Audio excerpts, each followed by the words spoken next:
күдік манаға күй бала болып тұр ғой, бірақ осы уақытқа дейін 2 ай болды ғой. Осы уақытқа дейін неге құдағай күй баланың үстіне арыз түсірмеген?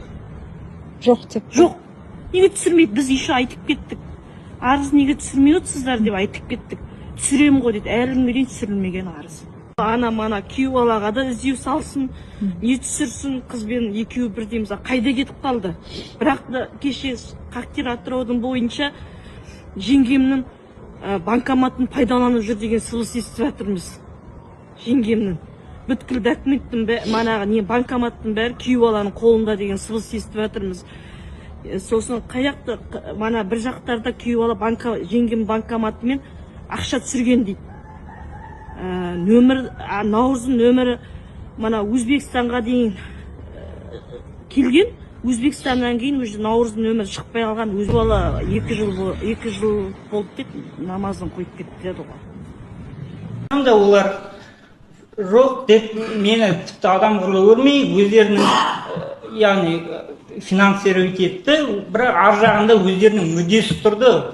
Тегінен тең адам мен бас тартсам да қараптан қарап көмектесе бермейді ғой. Ол жағында ар жағында өздерінің мүддесі қыздарын, яғни менің балаларымды өзіне қарай тарту, мені шеттету жағынан ойлаған нелері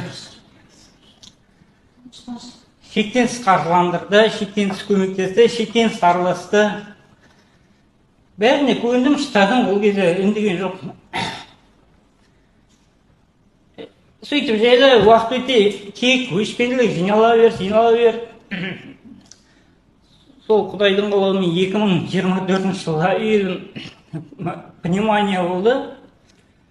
Сол Жаңгелдинге барғанда өкпесі қағынып, одышка жасалып, демалмай сол Мияла аудандық ауруханасына барып рентгенге түскенде пневмония деген диагноз қойған, Атырауға тез кету керек, өкпен қарайып бара жатыр деп.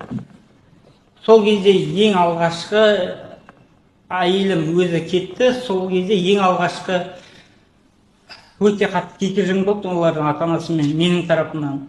Өйткені Ақбаянның өзін жіберіп қойды да, мені алып қалып, 4 баламмен бармайсың деп әйелімнен шеттетті былай айтқанда. Бұның бәрін айта берсем өте ұсақталып кеткен боламын, отбасылық мәселе.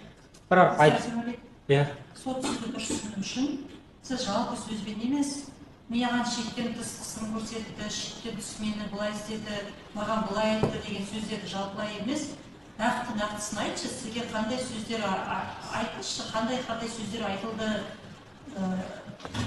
қандай іс-әрекет болды, не себеп болды оған, бізге қаржылай көмек көрсетті дедіңіз, соған сіз оған намыстандыңыз ба, әлде сізді қандайда бір сізге қатысты әрекет болды ма, соны әр нәрсені өз орнымен айтып беріңізші, жалпы сөзбен емес. Сіздің жүйкеңізге өзіңіз айтқандай қандай сөздері олардың әсер етті? Қандай 2022-ден басталды деп айттыңыз соны? Сол отбасымен шектен араласу, қол соғу, өз дегендерімен жүргізу, отбасымды басқару, өз басқаруларына алуға мені шеттету, айыру. Заңды түрде айырғанмен бұлай тұрғыдан айыра алмады ғой. Бірақ барлық амалдарын жасап жүрді. Шектенсіз көмектесті, мен бас тарттым, намыстандым, қойыңдар, көмектеспеңдер, өз семьям өзім бағам деп. Олар жоқ, көмектесіп, өз мүдделерін іске асыру үшін барын жасады ғой. Сол әйелім Нұрсай ауданындағы инфекционный больницаға түскенде мен жібермей алды.